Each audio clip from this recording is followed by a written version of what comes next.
नमस्कार मित्रों, आपका स्वागत है। क्या आपने कभी गंभीरता से ये सोचा है कि जब इंसान की आखिरी सांस इस शरीर से निकल जाती है तो उसके बाद क्या होता है? क्या मृत्यु सब कुछ समाप्त कर देती है या फिर ये किसी और यात्रा की शुरुआत होती है? गरुड़ पुराण के अनुसार मृत्यु अंत नहीं है, बल्कि आत्मा की एक नई और भयावह यात्रा का प्रारंभ है। मित्रों, जब शरीर निर्जीव होकर भूमि पर गिर जाता है, उसी क्षण आत्मा शरीर से अलग हो जाती है। आत्मा सब कुछ देख सकती है, सब कुछ महसूस कर सकती है, लेकिन वो किसी को छू नहीं सकती, किसी से बात नहीं कर सकती। सोचिए उस पल को जब आप अपने ही घर में खड़े होते हैं, अपने माता पिता, पत्नी, बच्चों को पुकारते हैं, लेकिन वे आपको ना देख पाते हैं, ना सुन पाते हैं, क्योंकि आपका शरीर पीछे छूट चुका होता है और अब आप केवल एक अदृश्य आत्मा होते हैं। उसी क्षण यमलोक से विकराल यमदूत आते हैं, काले, भयानक, डरावने रूप में, जिनकी आंखों में क्रोध और न्याय की आग जल रही होती है। वे आत्मा को घसीटते हैं और कहते हैं कि अब तुम्हारे साथ केवल तुम्हारे कर्म चलेंगे, न धन, न रिश्ते, न पद, न अहंकार। गरुड़ पुराण में वर्णन मिलता है कि यमदूत आत्मा को वैतरणी नदी की ओर ले जाते हैं। ये कोई साधारण नदी नहीं है। ये नदी खून, गंदगी, दुर्गंध, कीड़े मकोड़ों और नुकीले दांतों वाले भयानक जीवों से भरी होती है। इसकी बदबू आत्मा को भीतर तक झकझोर देती है। मित्रों, यहाँ एक महत्वपूर्ण बात कही गई है। यदि व्यक्ति ने अपने जीवन में गाय का सम्मान किया हो, उसकी सेवा की हो, उसे कष्ट न दिया हो, तो उसी गाय की पूंछ उस आत्मा के लिए सहारा बन जाती है और आत्मा उस भयावह नदी को आसानी से पार कर लेती है। लेकिन जिसने गाय का अपमान किया, उसे सताया, उसका मांस खाया, उसके प्रति क्रूरता दिखाई, उसके लिए वही नदी मृत्यु से भी अधिक भयावह पीड़ा बन जाती है। आत्मा उसमें डूबती रहती है, घुटती रहती है, तड़पती रहती है, लेकिन कोई सहारा नहीं मिलता। मित्रों, यही वो क्षण होता है जब इंसान को अपने जीवन के हर छोटे बड़े कर्म का वास्तविक परिणाम समझ में आता है। नदी पार करने के बाद आत्मा को यमराज के विशाल दरबार में ले जाया जाता है। वहां धर्मराज यमराज अपने सिंहासन पर विराजमान होते हैं और सामने चित्रगुप्त बैठते हैं, जिनके हाथ में कर्मों का पूरा लेखा जोखा होता है। जन्म से लेकर मृत्यु तक किया गया हर विचार, हर शब्द और हर कर्म उस खाते में लिखा होता है। मित्रों, सोचिए उस पल को जब आपके जीवन के सारे पाप और पुण्य एक एक करके गिनाए जाएंगे। उस समय आत्मा की स्थिति कैसी होगी? कोई बहाना नहीं चलेगा, कोई सफाई काम नहीं आएगी। वहां केवल कर्मों का न्याय होता है। जिन आत्माओं ने पुण्य किए होते हैं, उन्हें स्वर्ग लोक की ओर भेज दिया जाता है, लेकिन जिनके पाप भारी होते हैं, उनके लिए नरक के द्वार खुलते हैं। तभी सामने एक विशाल, काला और भयावह दरवाजा खुलता है और शुरू होती है आत्मा की डरावनी नरक यात्रा। गरुड़ पुराण के अनुसार नरक असंख्य हैं, लेकिन 18 प्रमुख नरकों का विस्तार से वर्णन किया गया है। इन नरकों का उद्देश्य आत्मा को दंड देना नहीं, बल्कि उसे उसके कर्मों का फल भोगकर शुद्ध करना है। पहला नरक है तामिश्र नरक। मित्रों, यदि किसी व्यक्ति ने किसी को धोखे से लूटा हो, उसकी इज्जत छीनी हो, किसी की मजबूरी का फायदा उठाया हो, तो उसकी आत्मा को तामिश्र नरक में भेजा जाता है। यहाँ चारों ओर घोर अंधकार होता है। आत्मा को लोहे की मोटी जंजीरों से बांध दिया जाता है और यमदूत उसे दीवारों से पटकते रहते हैं। पीड़ा इतनी भयानक होती है कि आत्मा चिल्लाती रहती है, लेकिन वहां कोई सुनने वाला नहीं होता। गरुड़ पुराण कहता है कि जिस व्यक्ति को आपने अपने जीवन में रुलाया था, वही आंसू यहाँ आपके लिए आग बन जाते हैं। इसके बाद आता है अंध तामिश्र नरक। ये नरक तामिश्र से भी अधिक भयावह है। यहाँ इतना गहरा अंधकार होता है कि आत्मा को कभी प्रकाश दिखाई नहीं देता।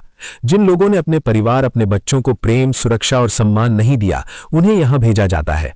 उनकी आंखों में तपते हुए लोहे के तार डाल दिए जाते हैं। मित्रों, सोचिए, एक पल के लिए भी रोशनी ना मिले तो क्या होगा? और यहाँ तो जन्मों जन्मों तक अंधकार ही अंधकार है। इसलिए जब तक जीवन है, अपने अपनों की कद्र कीजिए। इसके बाद आता है रौरव नरक। ये नरक कभी शांत नहीं होता। यहाँ हर समय चीखें, कराहें और दर्द की आवाजें गूंजती रहती हैं। भयानक जीव पापी आत्माओं को नोच नोच कर खाते रहते हैं। ये नरक उन लोगों के लिए है जिन्होंने निर्दोषों को सताया हो, किसी की मजबूरी का मजाक उड़ाया हो या अपनी ताकत का गलत इस्तेमाल किया हो। गरुड़ पुराण कहता है कि किसी निर्दोष की आह कभी व्यर्थ नहीं जाती। वही आह यहाँ यातना बनकर लौटती है। मित्रों, अगर आप ऐसी ही सच्ची और गूढ़ आध्यात्मिक कथाएं सुनना चाहते हैं, तो अभी हमारे YouTube चैनल गुरु जी का ज्ञान को सब्सक्राइब अवश्य करें, क्योंकि यहाँ आपको शास्त्रों की सच्ची बातें बिना मिलावट के सुनने को मिलती हैं। इसके बाद महारौरव नरक आता है, जो रौरव से भी अधिक भयावह बताया गया है। यहाँ आत्माओं को खौलते हुए तेल से भरे विशाल कड़ाहों में उल्टा लटका दिया जाता है। आत्मा की त्वचा जल जाती है, नसें झुलस जाती हैं, लेकिन मृत्यु नहीं आती। ये नरक उन लोगों के लिए है जिन्होंने दूसरों पर अत्याचार किया और अपने स्वार्थ के लिए किसी का जीवन नरक बना दिया। इसके बाद कुंभीपाक बनक का वर्णन मिलता है। ये नरक उन लोगों के लिए है जिन्होंने अपने माता पिता का अपमान किया, उनकी सेवा नहीं की या गुरुजनों की अवज्ञा की। यहाँ आत्माओं को खौलते हुए तेल से भरे घड़ों में डाल दिया जाता है। मित्रों, माता पिता और गुरु का सम्मान ही सबसे बड़ा धर्म है। जो उन्हें दुख देता है वो स्वयं अपने लिए नरक का रास्ता बनाता है। मित्रों, कुंभीपाक नरक के बाद आता है काल सूत्र नरक। गरुड़ पुराण के अनुसार ये नरक अग्नि और तपिश का सागर है। यहाँ की धरती अंगारों की तरह तपती रहती है। आत्मा जैसे ही उस धरती पर कदम रखती है उसके तलवे जलने लगते हैं। ऊपर से सूर्य की भयंकर किरणें सीधे आत्मा को झुलसा देती है। चारों ओर केवल आग, धधकते हुए अंगारे और असहनीय गर्मी होती है। ये नरक उन लोगों के लिए है जिन्होंने जीवन में झूठ बोला, चोरी की, दूसरों को धोखा दिया और सत्य का गला घोंटा। मित्रों, सोचिए, जब कोई व्यक्ति झूठी गवाही देकर किसी निर्दोष की जिंदगी तबाह कर देता है तो उसका वो पाप केवल इस संसार तक सीमित नहीं रहता। वही झूठ यहाँ काल सूत्र नरक में आत्मा को जलाता है। इसलिए शास्त्र कहते हैं, चाहे परिस्थिति कितनी भी कठिन क्यों ना हो, सत्य का साथ कभी मत छोड़ो, क्योंकि झूठ का फल बहुत भयानक होता है। इसके बाद असीपत वन नरक का वर्णन मिलता है। ये नरक एक घने जंगल के समान है, लेकिन यहाँ पेड़ों पर पत्तों की जगह धारदार तलवारें लगी होती हैं। चारों ओर केवल तेज धार वाली तलवारें, छुरियां और नुकीले हथियार दिखाई देते हैं। जो लोग धर्म के नाम पर पाखंड करते हैं, नकली साधु संत बनकर भोली भाली जनता को धोखा देते हैं, उनका ठिकाना यही नरक है। जब ऐसी आत्माएं इस जंगल में प्रवेश करती हैं तो हर कदम पर उनके शरीर की चीर फाड़ होती है। जहां भी वे चलती हैं, तलवारें उनके अस्तित्व को काटती रहती हैं। आत्मा बार बार घायल होती है, लहूलुहान होती है, लेकिन मृत्यु नहीं आती। दर्द का ये चक्र लगातार चलता रहता है। मित्रों, ये नरक हमें सिखाता है कि धर्म का वस्त्र पहनकर अधर्म करने वाला व्यक्ति सबसे बड़ा अपराधी होता है। इसके बाद आता है शूकर मुख नरक। गरुड़ पुराण में कहा गया है कि ये नरक विशेष रूप से उन लोगों के लिए है जिन्होंने जनता का हक मारा, भ्रष्टाचार किया, रिश्वत ली और गरीबों का धन लूटकर अपने सुख साधनों पर खर्च किया। यहाँ यमदूत सूअर जैसे भयानक मुख वाले रूप में प्रकट होते हैं। वे पापी आत्माओं को बार बार काटते हैं, नोचते हैं और उनके शरीर के टुकड़े टुकड़े कर देते हैं। आत्मा दर्द से तड़पती है, चीखती है, लेकिन यातना वहीं समाप्त नहीं होती। जैसे ही शरीर नष्ट होता है वो फिर से जुड़ जाता है ताकि पीड़ा को बार बार भोगा जा सके। मित्रों, ये वही धन होता है जिसे इंसान गलत तरीके से कमाता है और वही धन यहाँ उसकी आत्मा के लिए सबसे बड़ी सजा बन जाता है। इसके बाद अंधक कूप नरक का वर्णन आता है। ये एक अत्यंत गहरा कुआं होता है, लेकिन इसमें पानी नहीं होता। इसमें असंख्य जहरीले सांप, बिच्छू और विषैले जीव भरे रहते हैं। जिस आत्मा को इसमें गिरा दिया जाता है उसे हर पल डसने और काटने की पीड़ा सहनी पड़ती है। ये नरक उन लोगों के लिए है जिन्होंने अपने घर आए अतिथि का अपमान किया, शरण मांगने आए व्यक्ति को दुत्कारा या किसी असहाय को ठुकरा दिया। मित्रों, हमारे शास्त्र कहते हैं कि अतिथि देवो भवा, लेकिन जो अतिथि का अपमान करता है वो स्वयं अपने लिए नरक का द्वार खोल देता है। इसके बाद वातप्र नरक आता है। इस नरक में आत्मा को कभी आग में जलाया जाता है और कभी बर्फीले तूफान में फेंका जाता है। यहाँ अत्यधिक गर्मी और अत्यधिक ठंड के बीच आत्मा को झुलाया जाता है। जिन लोगों की वाणी ने दूसरों को जलाया, जिन्होंने कटु शब्द बोले, अपशब्द कहे और अपनी जीभ से दूसरों का दिल दुखाया, उन्हें यहाँ अपनी वाणी के दोष का फल भुगतना पड़ता है। मित्रों, शब्द बहुत शक्तिशाली होते हैं। एक शब्द किसी को जीवन दे सकता है और वही शब्द किसी को भीतर से मार भी सकता है। इसके बाद हिमशीत नरक का वर्णन मिलता है। यहाँ ऐसी भयानक ठंड होती है कि आत्मा की अनुभूति तक जमने लगती है, हड्डियां टूटने लगती हैं, पूरा अस्तित्व ठिठुरने लगता है। जिन लोगों के हृदय में दया नहीं होती, जो पच्छर दिल बनकर दूसरों के दर्द को अनदेखा करते हैं, उन्हें इस नरक में भेजा जाता है। मित्रों, जिसने जीवन में किसी के आंसू नहीं पोंछे, उसे यहाँ ठंडे आंसुओं में डूबना पड़ता है। इसके बाद ऊर्ध्व भाजन नरक आता है। ये नरक उन लोगों के लिए है जिन्होंने गुरु, माता पिता और मंदिर का अपमान किया। यहाँ आत्माओं को उल्टा लटकाकर उनके शरीर को चीर दिया जाता है। उनका अहंकार टुकड़ों में बिखर जाता है।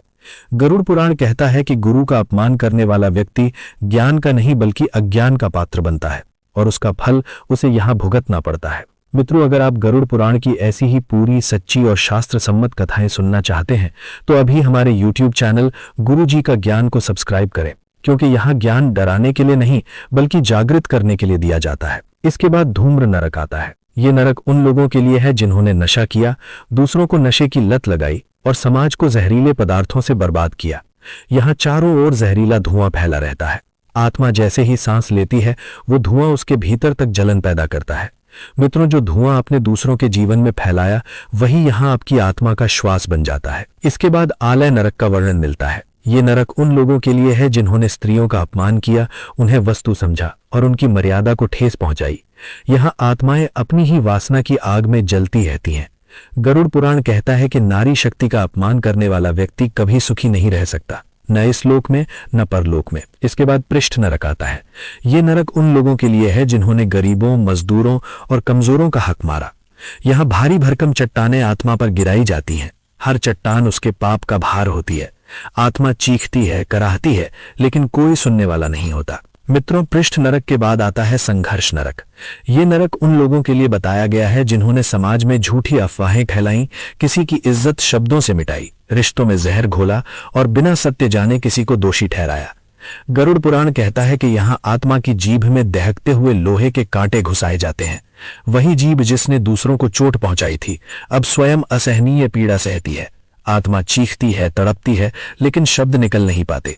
मित्रों, सोचिए आपने अपने शब्दों से कितने लोगों को दुख दिया है। हर कटु वचन यहाँ एक कांटा बनकर आत्मा को चुभता है। इसके बाद तपन नरक आता है। इस नरक में अग्नि की पीड़ा अत्यंत तीव्र होती है। यहाँ आत्मा को लगातार जलाया जाता है।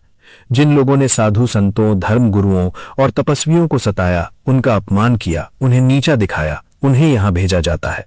आत्मा की त्वचा गलने लगती है, नसें फटने लगती हैं, पूरा अस्तित्व जलने लगता है, लेकिन मृत्यु नहीं आती। ये पीड़ा निरंतर चलती रहती है। गरुड़ पुराण कहता है कि जो व्यक्ति धर्म का विरोध करता है वो स्वयं अपने लिए अग्नि का मार्ग तैयार करता है। इसके बाद महातपन नरक का वर्णन मिलता है। ये तपन नरक से भी अधिक भयानक है। यहाँ आग केवल शरीर को नहीं बल्कि आत्मा की अनुभूति को जलाती है। जो लोग धर्म के नाम पर हिंसा करते हैं, पवित्रता को कलंकित करते हैं और अधर्म को बढ़ावा देते हैं, उन्हें यहाँ भेजा जाता है। आत्मा बार बार जलती है, राख बनती है और फिर से उसी पीड़ा के लिए जीवित कर दी जाती है। मित्रों, ये नरक सिखाता है कि धर्म का दुरुपयोग सबसे बड़ा पाप है। इसके बाद संसार नरक आता है।